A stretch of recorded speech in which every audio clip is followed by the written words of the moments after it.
जय हिंद दोस्तों। और कैसे सभी लोग। आज बात करने वाले हैं यूपी पुलिस हेड ऑपरेटर के बारे में ही।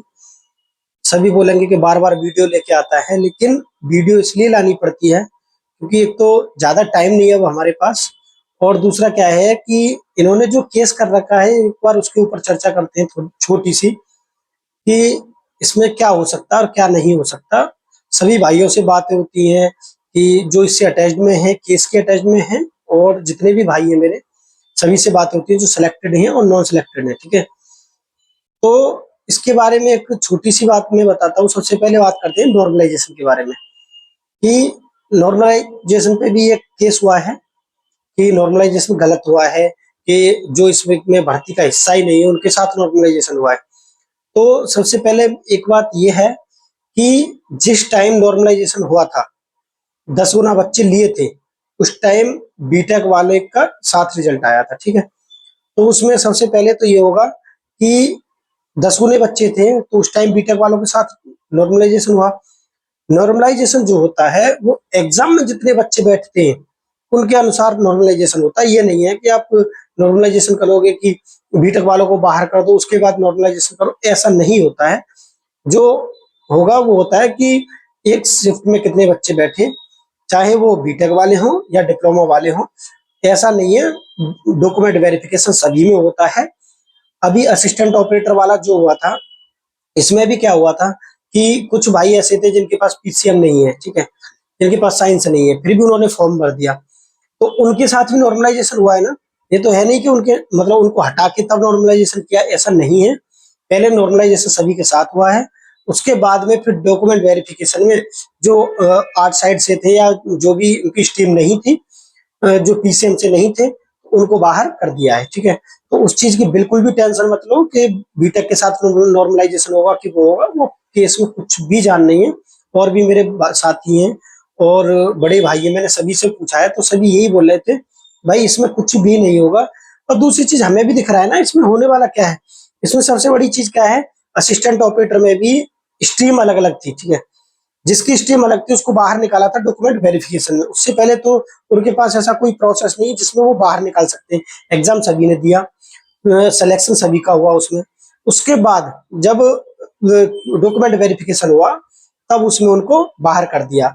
तब आपने केस क्यों नहीं किया था कि आप कि स्ट्रीम वालों के साथ नॉर्मलाइजेशन नहीं होना चाहिए था, उनको पहले ही बाहर करना था, तब भी तो केस करना था ना। असिस्टेंट ऑपरेटर वाले भी ज्वाइनिंग लेके चले गए, तो ज्वाइनिंग ले ही लेंगे, शायद 11 को ज्वाइनिंग है उनकी, तो उनके लिए congratulation, many many congratulation for assistant operator and workshop. ठीक है, ऐसा ही एक दिन हमारे लिए भी आने वाला है, लेकिन थोड़ा क्या करना होगा, हमको भी थोड़ी सी पैनी नजर बना के रखना होगा। और दूसरी चीज, सबसे बड़ी चीज क्या है कि सभी भाई साथ रहें प्लीज। दूसरी चीज क्या है कि ये ना करें कि कभी वो वकील बनना है कभी वो वकील बनना है। सभी को वकील बनने की जरूरत नहीं है। मेरा फिर से रिक्वेस्ट है, सभी को वकील बनने की जरूरत नहीं। जो एक बंदा, एक या दो भाई जो इसको लेके चल रहा है, जो इसको जिसके नेतृत्व में चल रहा है, उसी को चलने दे। ज्यादा ये ना सोचे कि हम भी जानकार हैं वो भी जानकार है। जानकार सभी होते हैं, लेकिन नेतृत्व करना हर किसी के बस की नहीं है। ठीक है, लेकिन एक या दो बंदे के ऊपर ही पूरा रहने दो। ये नहीं है कि आपके हमें पैसे दो हम भी नेतृत्व करेंगे, उसी पैसे दो वो भी नेतृत्व करेगा, नहीं। नॉर्मलाइजेशन की बिल्कुल टेंशन फ्री रहो। नेतृत्व करना है तो एक या दो बंदे को करना है, उसके लिए मैं सच में खुद से रिक्वेस्ट करता हूँ। दूसरी चीज क्या है कि भाई बोल रहे थे मेडिकल के बारे में, तो मेडिकल का तो ऐसा ही है कि भर्ती पर कोई भी फर्क नहीं पड़ रहा है कोर्ट केस से। मेडिकल कोर्ट केस का कोई संबंध नहीं है। मेडिकल होगा तो भर्ती इसके अगस्त के 3rd वीक तक आपको शायद मेडिकल देखने को मिलेगा आपका। दूसरी चीज क्या है कि कोर्ट केस चलता रहेगा, उसमें कोई बड़ी बात नहीं है। एक यूपीएसआई का कोर्ट केस था, उसमें क्या था, 2022 का कोर्ट केस है 3737 के नाम से, एक बार आप देख लेना सर्च करके, रेट ए डाल के 2022 और 3737 के नाम से एक केस है यूपीएसआई का। वो 2022 से 25, 22, 23, 24, 25 4th ईयर चल रही है, और अब उसको डिस्क्लोज कर दिया है। उसका कोई भी ऐसा ऑर्डर नहीं निकला, बस डिस्क्लोज कर दिया उसे। ऐसा ही इसमें होने वाला है। बस आप घबराए ना, लेकिन थोड़ी पैनी नजर बना के रखें। और हमारे भाई काफी आलोक है और भी भाई है काफी, और काफी अच्छे तरीके से इस भर्ती को लेके चल रहे हैं। लेकिन डिस्टरबेंस जो कर रहे हैं ना, वो बिल्कुल भी मत करो, सभी एक मिल के रहो भाई। और इसमें सबसे बड़ी चीज क्या है कि अब करना क्या है, करने के लिए जितने भी भाई हैं जो अभी जॉब में हैं, जो छुट्टी आए हुए हैं, या जो अभी जॉब में नहीं है, जिनके पास टाइम है, वो नेतृत्व अच्छे से कर रहे हैं। लेकिन उस ऐसा ना करें कि कुछ इधर भाग रहे हैं कुछ उधर भाग रहे हैं। सभी को एकजुट रहना पड़ेगा, अलग अलग रहने से कोई भी फायदा नहीं है। कुछ भाई हैं जो बीटेक वाले हैं इसमें, कुछ भाई हैं जो जिनका सिलेक्शन नहीं हुआ है, वो ग्रुप में ऐड हो जाते हैं। और फिर उसके बाद में क्या करते हैं, वो ऐड हो जाएंगे, कितना भी वेरीफाई कर लो, एक दो बंदा ऐसा ऐड हो ही जाता है। ऐड होने के बाद में फिर क्या करते हैं, वो उसकी छानबीन करते रहेंगे और उसमें काट फांस करते रहेंगे। अरे ये वो कर रहा है, वो ये कर रहा है, आपस में ऐसे लड़ते रहेंगे, ये करते रहेंगे, तो उससे कोई भी फायदा हल नहीं होने वाला। मेडिकल आपका 3rd वीक में लगभग आपको देखने को मिलेगा, उस चीज की बिल्कुल भी टेंशन मत लो। सबसे मेन चीज है कि एक तो अपने पड़ोसियों से बच के रहो, ठीक है। एक पड़ोसियों से बच के रहो, क्योंकि मेरे साथ में एक फ्रेंड था, वो असिस्टेंट ऑपरेटर का उसकी ज्वाइनिंग है, और उसके पड़ोसी ने उस पर अभी केस लगाया है, ठीक है। तो मैं रिक्वेस्ट करता हूँ सभी से, एक तो अपने पड़ोसियों से बच के रहो बिल्कुल। रिश्तेदारों के पास अभी जाने की कोई ज्यादा जरूरत नहीं है, रिश्तेदार सभी अपने होते हैं जब अपने पास पैसा होता है, ठीक है। तो ज्यादा भी कहीं भटकने की जरूरत नहीं है। दूसरी चीज क्या है कि पड़ोसियों से बिल्कुल बच के रहो, और जो भी इस टाइम जो दिखता है कि बस फिर ज्वाइनिंग चले जाएंगे, उससे पहले ये मिलना वो मिलना सबसे बंद कर दो, मेरी नजर में तो यही है। और अब आपकी मर्जी है, ठीक है।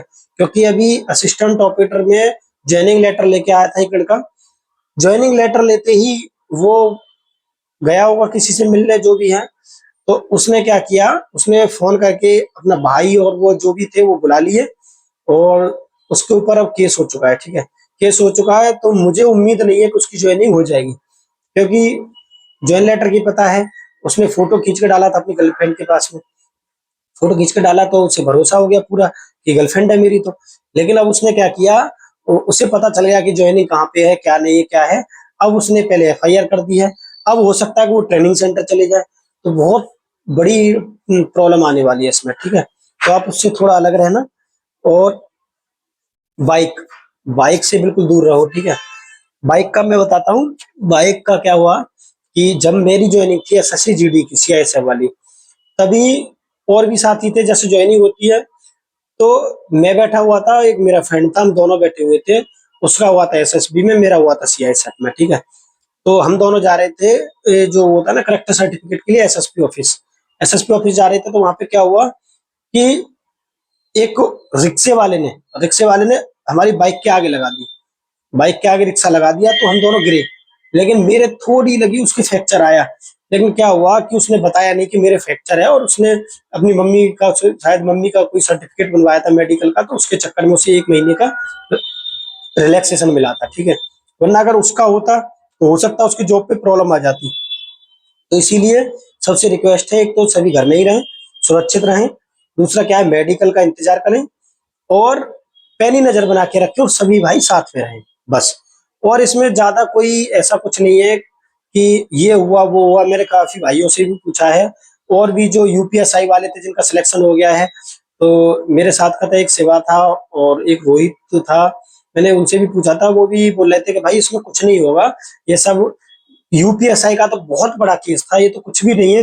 यूपीएसआई का तो बिल्कुल ये था कि पेपर लीक हो गया, ये हो गया, धांधली हुई है, सीआरएल जांच हुई, काफी कुछ समस्या आई थी उसमें तो। लेकिन उसका भी कुछ नहीं हुआ, तो इसका क्या होगा, ठीक है। तो ये तो सब पैसे खाने वाली बात है कि जी बीटेक वाले शामिल हो गए, कुछ बीटेक वाले बोल देते कि हम भी नॉन सिलेक्टेड हैं, वो बता देंगे हम डिप्लोमा के, हमें पैसे दो, ये करो वो करो। कुछ जो नॉन सिलेक्टेड है वो बोल देंगे कि जी हमें पैसे दो। अरे यार, पैसे लेने से कुछ नहीं होगा। मेरे तो बस एक यही वो है कि अभी योगी जी ने भी बोला है कि यूपी पुलिस की 30,000 वैकेंसी आ रही है, तो 30,000 वैकेंसी वो कांस्टेबल की ही नहीं है, उसमें यूपीएसआई भी आने वाली है, उसमें रेडियो ऑपरेटर भी आने वाली है फिर से। अगर आपके अंदर इतना ही दम है तो आप फिर से तैयारी करो, भाई मेहनत करो ना, दम सबके अंदर होता है, मेहनत करो, कोई प्रॉब्लम नहीं है। अभी कोई ओवर एज नहीं हुआ होगा, ठीक है। अच्छे से फिर से मेहनत करो, फिर से नंबर आएगा, हम फिर से मेहनत करेंगे, हो सकता है अगर हमारी मेहनत अच्छी रही तो हमारा फिर से नंबर आएगा। तो उस चीज की बिल्कुल भी टेंशन मत लो, आपकी लंबी नहीं खिंचेगी भर्ती, क्योंकि पहले क्या होता, पहले तो बीटेक की वजह से लंबी खिंच गई थी, तो अब क्या ऐसा कुछ भी नहीं होने वाला। अब क्या क्लियर है पहले से कि बीटेक अलाउड नहीं है, बीटेक वाले फॉर्म नहीं भरेंगे, ना कोई कोर्ट केस होगा ना कुछ होगा, क्लियर चलती रहेगी, ठीक है। तो आप बिल्कुल टेंशन फ्री रहो। दूसरी चीज बस एक सबसे बड़ा यही है कि आप प्लीज बाइक वाइक से थोड़ा अवॉइड करना, और थोड़ा पड़ोसियों से बच के रहना, ठीक है, क्योंकि पड़ोसी कोई भी खुश नहीं रहता, ठीक है। और दूसरी चीज क्या है कि कोई ये बोलता है कि अरे वहां चलते हैं यहाँ चलते हैं, तो कहीं नहीं जाना है, किसी फ्रेंड पे, कोई अपना क्लोज फ्रेंड है उस पर भी भरोसा नहीं करना है। कोई ये बोलेगा कि यार फ्रेंड पे भरोसा नहीं करवा रहे, लेकिन मैं सच बता रहा हूँ, आप खुद समझदार हो, जो आपका क्लोज फ्रेंड है उस पर भी भरोसा नहीं करना है, कब तक, जब तक आपकी ज्वाइनिंग नहीं हो जाती। ज्वाइनिंग होने के बाद सभी फ्रेंड आपके हैं, सभी रिश्तेदार आपके हैं, सभी पड़ोसी आपके हैं, ठीक है। लेकिन उससे पहले किसी से कोई, बिल्कुल ये मान लो कि आप तैयारी कर रहे हो, अभी किसी को कुछ ज्यादा बताने की जरूरत नहीं, वैसे पता चल गया होगा सभी को, लेकिन जब तक ज्वाइनिंग नहीं हो जाती, ज्वाइन लेटर नहीं आ जाता, ज्वाइन लेटर नहीं, ज्वाइनिंग नहीं हो जाती, तब तक आप किसी को कुछ मत बताओ। एक बार आपकी ज्वाइनिंग हो जाए उधर, उसके बाद में आप कुछ भी बताओ, कोई प्रॉब्लम नहीं है, ठीक है। अब तो मैं इतना ही बोलना चाहूंगा कि नॉर्मलाइजेशन की जो बोल रहे थे, नॉर्मलाइजेशन में बिल्कुल भी टेंशन लेने वाली बात नहीं, क्योंकि नॉर्मलाइजेशन बीटेक के साथ हुआ है, तो डीबी में बीटेक को बाहर कर दिया, तो उसमें 31 की फर्स्ट शिफ्ट में यूपी पुलिस वाले, सॉरी, ये डिप्लोमा वाले भी थे, 31 की सेकंड में भी थे, 30 की सेकंड में भी थे। तो उस चीज की बिल्कुल भी टेंशन मत लो कि जी नॉर्मलाइजेशन बीटेक के साथ हुआ तो अब ये होगा वो होगा, कोई कुछ भी नहीं होने वाला है। और जो काउंटर एफिडेविट वाला एक री एग्जाम वाला ग्रुप था, उसमें ये बहुत अच्छे से वायरल कर रहे हैं उसको पैसे खाने के चक्कर में, कि काउंटर एफिडेविट नहीं बन पाया उनपे, भर्ती बोर्ड पे ये नहीं हो पाया, भर्ती बोर्ड पे वो नहीं हो पाया।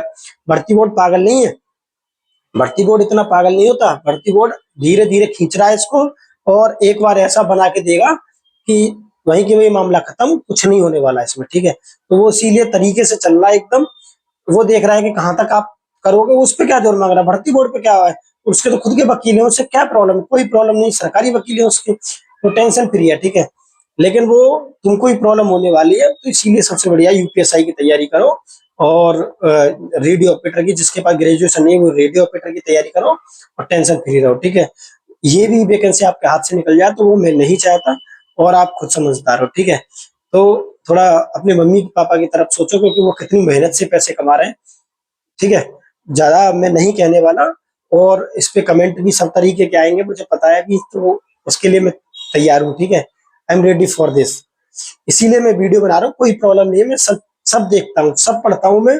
कोई बोलता है कि अरे घबरा रहे हो इसलिए वीडियो बना रहे हो, मैं इसलिए नहीं बना रहा, कोर्ट केस के लिए मैंने वीडियो नहीं बनाई है, नॉर्मलाइजेशन के लिए मैंने वीडियो नहीं बनाई है।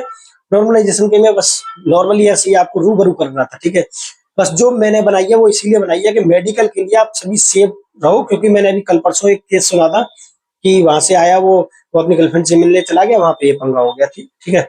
तो उससे बिल्कुल बच के रहना है, बस मैं इतना ही बोलूंगा, क्योंकि क्या होता है कि जॉब लगने के बाद में ज्यादातर सब जो ब्रेकअप भी करने वाली होगी ना, वो भी आपके पास आ जाएगी, ठीक है। तो बिल्कुल भी आराम से टेंशन फ्री रहना है। तो फिर मिलते हैं नेक्स्ट वीडियो में। जय हिंद, जय भारत।